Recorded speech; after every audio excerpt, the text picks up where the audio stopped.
Have you ever noticed how a single thought can pull you into a storm? One moment, you're at peace. The next, your mind is spinning with what-ifs, regrets, fears, and expectations. The truth is, most of our suffering doesn't come from the world. It comes from the way we think about the world. But here's the secret. Your mind is not your enemy. It's a wild horse waiting to be trained. And once you master it, nothing, no person, no failure, no situation can shake your peace. Monks don't walk through fire because they're fearless. They walk through it because their minds are silent. They've learned the art of focus, the strength of stillness, the calm that doesn't waver no matter what the world does around them. And now, you're about to enter that same space of clarity. Not by running away from life, but by learning how to meet it with a mind that no longer trembles. 1. Your mind is the root. Calm it, and life follows. In Buddhism, everything begins with the mind. It's not just one part of who you are, it defines who you are. Your thoughts shape your emotions shape your actions, and your actions shape your life. The Buddha once said, "All that we are is the result of what we have thought." This means your reality is born from your mindset. If your thoughts are filled with worry, fear, or anger, your life will feel like a constant storm. But if your thoughts are grounded in peace, patience, and awareness, life becomes easier, even when things go wrong. Have you ever noticed how two people can go through the same difficult situation, yet one stays calm while the other falls apart? The difference is not what happened, it's how the mind responds. A restless mind will make small problems feel huge. It will exaggerate danger, create confusion, and keep you stuck in fear. But a calm mind can handle even the toughest situations with grace. When your inner world is still, the chaos of the outside world loses its power over you. That's why Buddhists don't try to control everything around them. They don't chase perfection in the world. They build peace within themselves. You cannot stop the waves of life, but you can learn how to surf. You can train your mind to respond wisely instead of reacting emotionally. The first step is awareness. Pause, breathe, feel your feet on the ground. Listen to your breath. These simple acts bring you back to the present moment where your power lives. Not in the future you worry about, not in the past you regret, but right here, right now. When you realize that you are not your thoughts, but the observer of those thoughts, you take back control. You stop letting your mind drag you into stories that don't serve you. You start choosing peace over panic, stillness over struggle. So don't spend your life trying to fix everything around you. Fix what's inside. Train your mind daily, just like you would train your body. With time and consistency, your inner calm will become unshakable. And when your mind is calm, life follows. Even when there's noise outside, there's silence within. And that silence is your superpower. 2. Let go of what you can't control. One of the deepest sources of suffering in life comes from trying to control things that are simply not within our power. You try to control how others behave. You try to control the future. You stress over things that haven't even happened yet, or may never happen at all. And while your intentions may come from a place of care, this constant desire to manage every outcome leads to exhaustion, anxiety, and inner chaos. Buddhism teaches a core truth: impermanence. Everything in life changes. People come and go. Circumstances rise and fall. Even your emotions, your thoughts, your beliefs, they shift like the clouds in the sky. So when you cling to something as if it's permanent, you suffer. When you expect life to stay exactly the way you want it, you create unnecessary pain for yourself. You see, worry is often a sign that you're trying to grip life too tightly. It's your mind's way of saying, "I don't feel safe unless I'm in control." But the truth is, you never had full control to begin with. You can't control how someone feels about you. You can't control the outcome of every decision. You can't even fully control your own thoughts without awareness and training. What you can control is your reaction, your attitude, your inner balance. Letting go doesn't mean giving up. It doesn't mean becoming passive or careless. It means you stop trying to force life to match your expectations, and instead, you begin to flow with it. You learn to trust the rhythm of things. You plant your efforts, but release your grip on the outcome. Ask yourself this powerful question: is this within my control? If the answer is no, breathe and let it go. If the answer is yes, focus on what you can do, and then let the rest unfold. Imagine holding a rope that's burning your hand. The longer you hold on, the more it hurts. But the moment you let go, the pain begins to heal. That's what happens when you release control over things that were never yours to manage. In Buddhism, peace is not about fixing the external. It's about dissolving attachment to it. So if someone wrongs you, let go of the need for revenge. If plans change, let go of the need for certainty. If life surprises you, let go of resistance. Because on the other side of letting go is freedom. And in that freedom, you'll find what worry could never give you: clarity, calm, and deep inner peace. 3. Practice presence. Most of the suffering in your life doesn't come from the present moment. It comes from your mind wandering away from it. You worry about what might go wrong tomorrow. You replay things you wish you could change from yesterday. And in doing so, you miss the only place where peace can truly exist: right now. Buddhism teaches that the present moment is the only reality. The past is gone. The future hasn't arrived. The only time you can breathe, act, think, grow, or feel is now. But because our minds are constantly distracted, jumping from thought to thought like a restless monkey, we rarely experience this moment fully. Think about how often you eat while scrolling on your phone, walk without noticing the ground beneath your feet, or listen to someone speak while already planning your response. We're physically present, but mentally elsewhere. This disconnection creates anxiety, tension, and a feeling that life is always slipping through our fingers. When you learn to anchor your awareness in the present, something shifts. You stop resisting life, and you start experiencing it. You begin to notice the taste of your food, the warmth of the sun, the sound of the breeze, the way your breath rises and falls. Even ordinary moments become beautiful when you're fully there to witness them.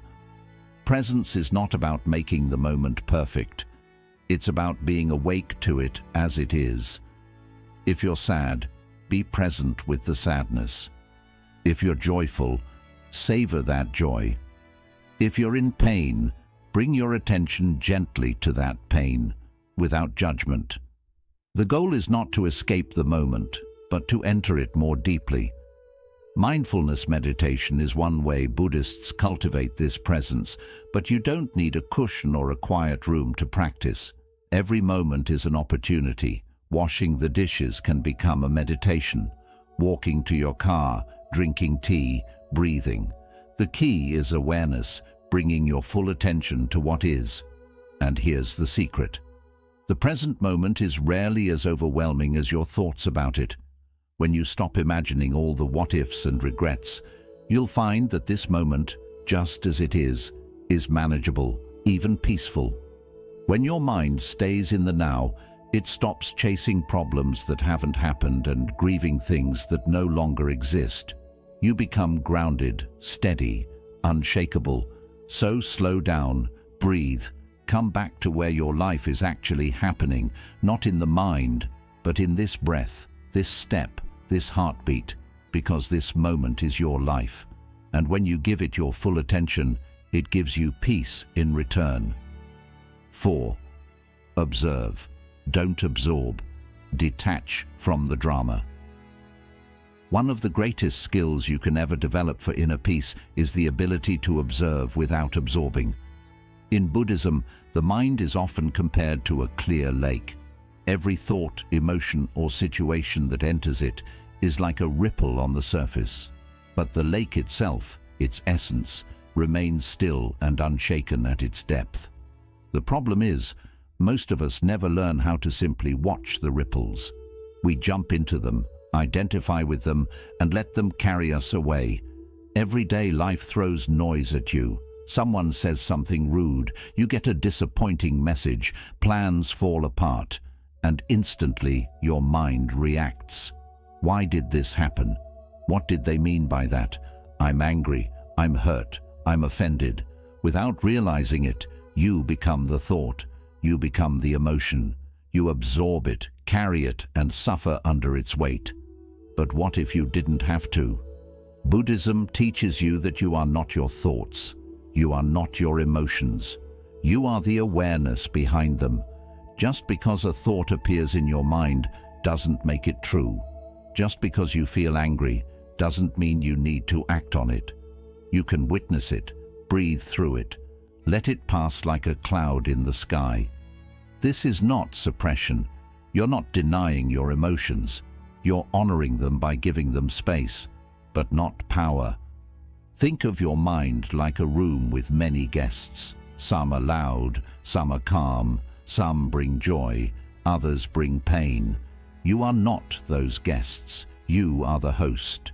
You can choose which ones to interact with, which ones to thank and release, and which ones you simply let pass through. This practice is called non-attachment. It means learning to notice your thoughts without clinging to them. When you get good at this, your emotional reactions stop owning you. Someone may try to start drama, but you don't absorb it.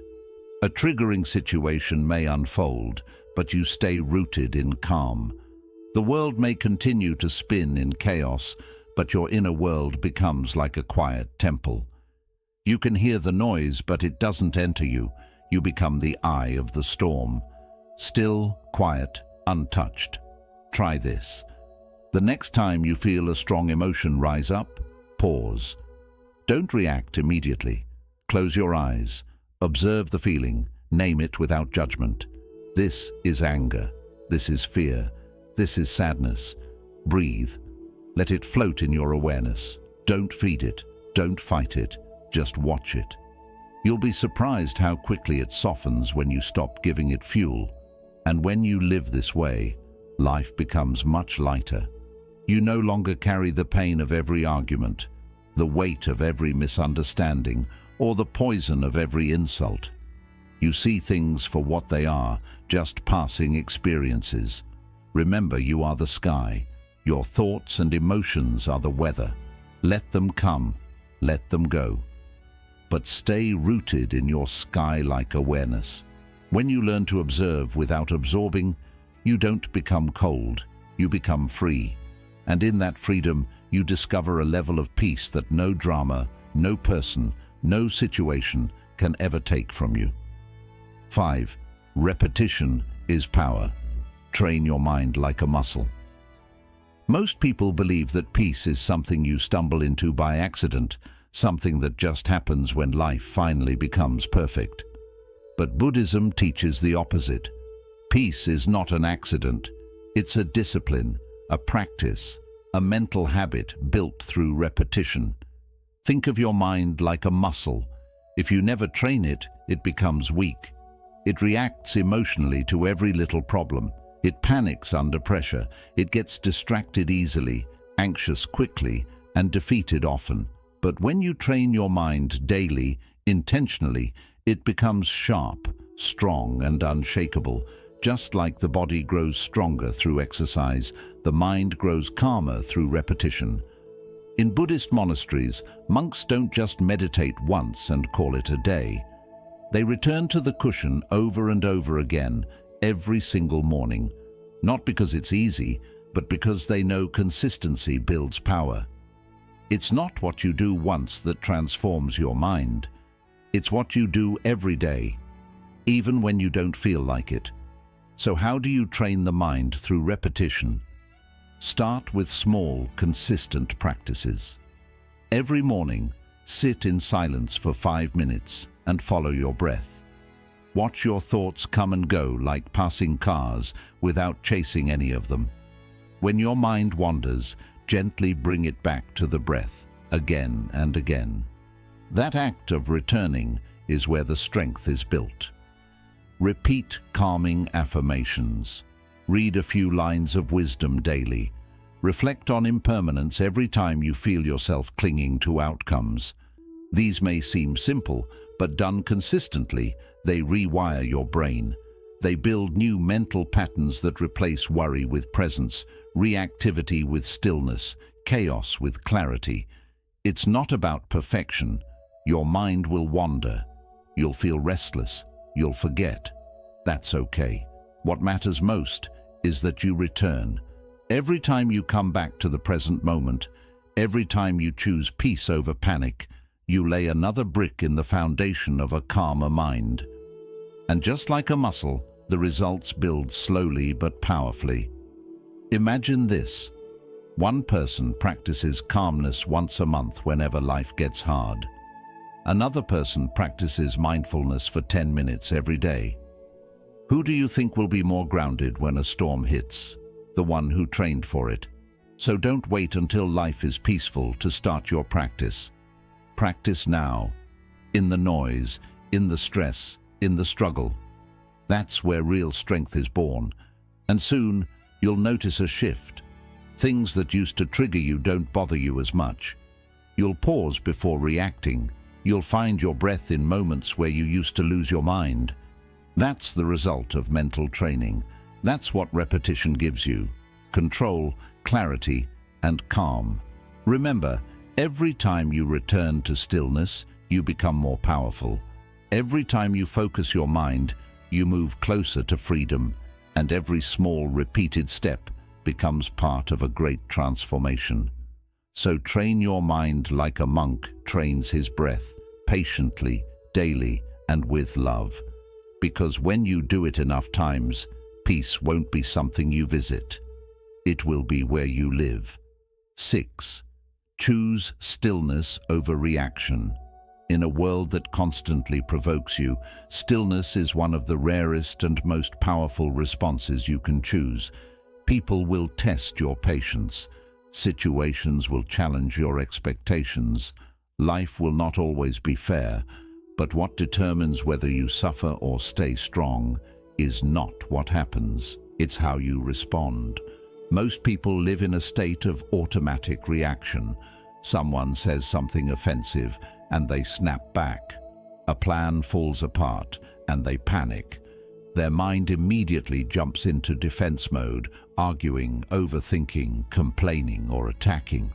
This constant reactivity creates a storm inside them that never settles, and without realizing it, they become slaves to every external trigger. But Buddhism teaches something radically different, the power of non-reaction. The Buddha said, "You will not be punished for your anger. You will be punished by your anger." This means every time you let the world dictate your emotions, you hand over your peace. You give away your power. Stillness, on the other hand, is not weakness. It's not passivity. It's mastery. Imagine someone insults you, trying to provoke you. Your ego wants to fight back, to prove yourself, to win the moment. But instead, you pause.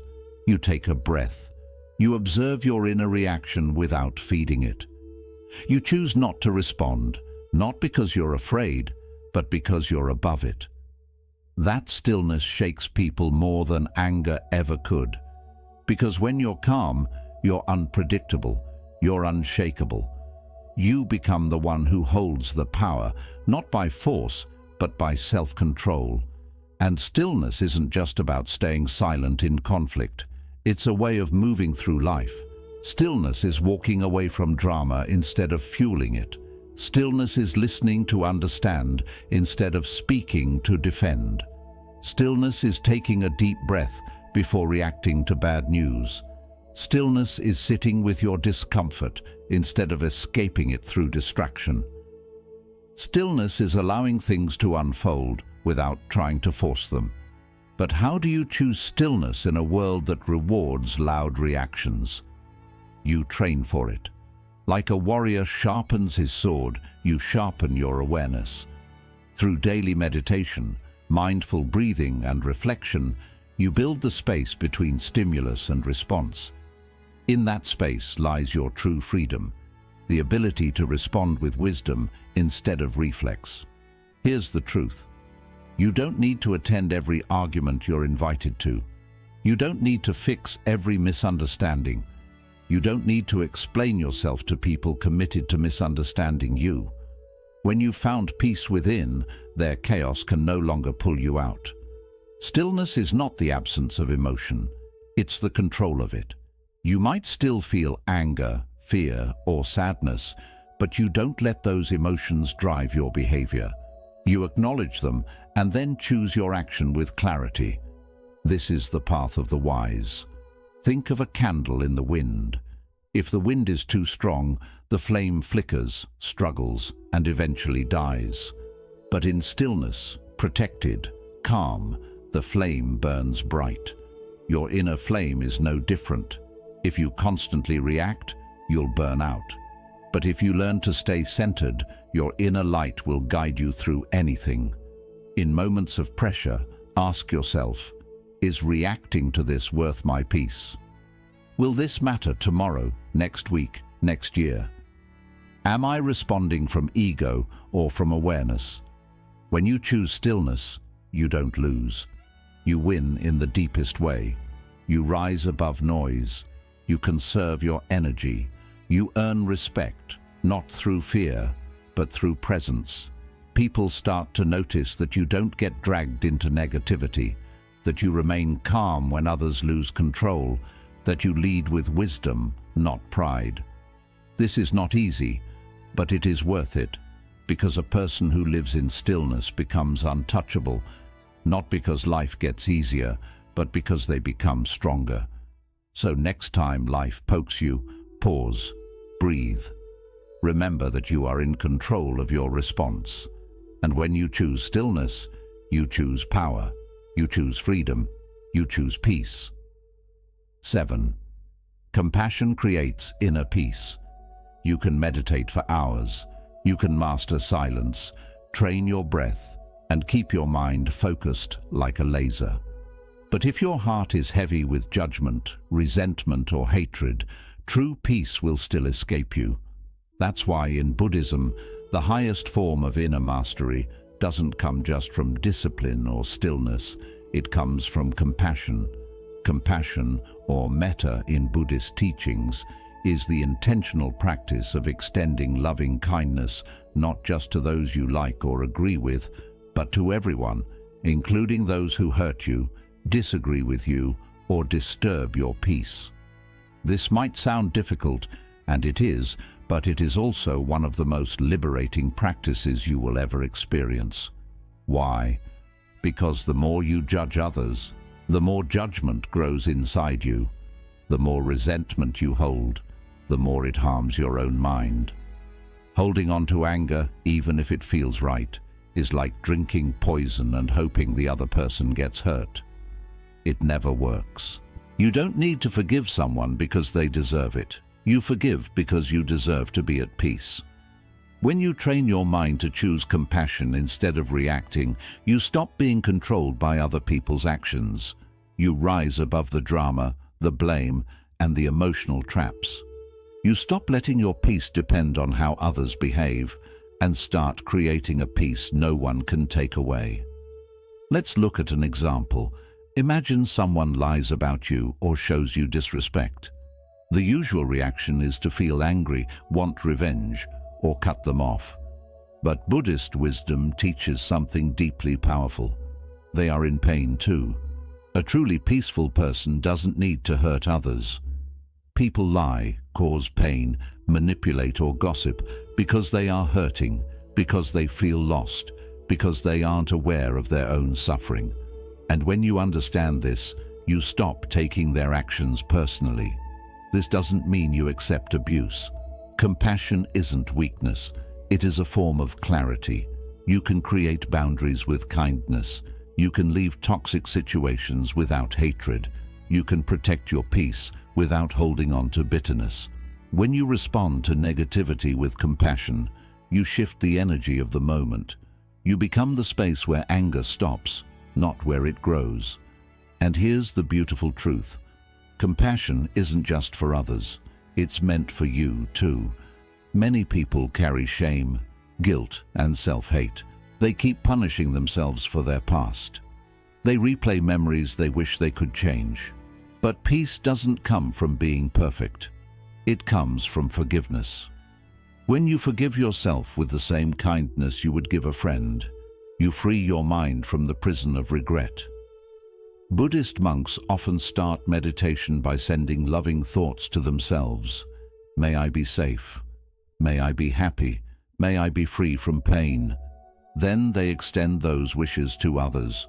May all beings be happy. May all beings be free from pain, even those who have hurt me.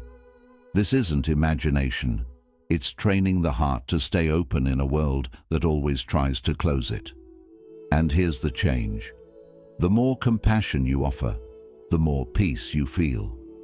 Because you're no longer moving through life in a state of defense. You're not holding grudges, seeking revenge, or judging everyone you meet. You begin to see people not as enemies or problems, but as human beings, each carrying their own struggles, their own stories, and their own pain. This change brings a deep sense of peace inside you. You no longer feel threatened by everything around you. You don't get upset so quickly. You respond instead of reacting. You try to understand instead of attack. You become like a mountain, strong, calm, and full of life. Even when storms come, you shine with peace because you've cleared the inner mess that once stole your calm. So keep this in mind. No meditation, no philosophy, and no spiritual path is complete without compassion. It's the link between your mind and your heart. It's the root of true wisdom, and it's the power that makes inner peace a way of living, not just for you, but for everyone you meet.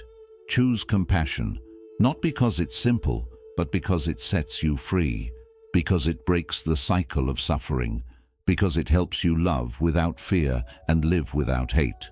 In a world full of noise and separation, be the one who brings warmth. Be someone who understands. Be someone who chooses love, even when it's difficult. Because when you do, you'll find the highest kind of strength, a peaceful heart. Your mind is the most powerful tool you'll ever have. It can be your worst enemy or your best friend. And the difference depends on how you train it. Buddhist wisdom doesn't promise a life without challenges. It doesn't say the world will calm down just because you meditate, but it does teach you how to stay calm in a world that often isn't.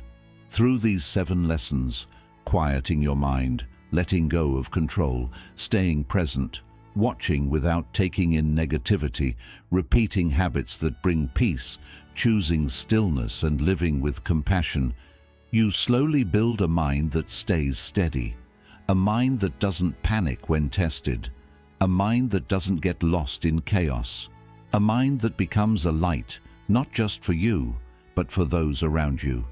So don't stress, don't hurry, don't let the world pull you away from your center. Breathe, stay focused, come back to this moment, and remember, peace isn't found in perfect situations. Peace is found in a trained mind. Train it every day. Care for it gently, and your life will transform, not because the world changed, but because you did. Thank you for watching. May your mind stay calm. May your heart stay kind. And may you move through life with the quiet strength of true peace.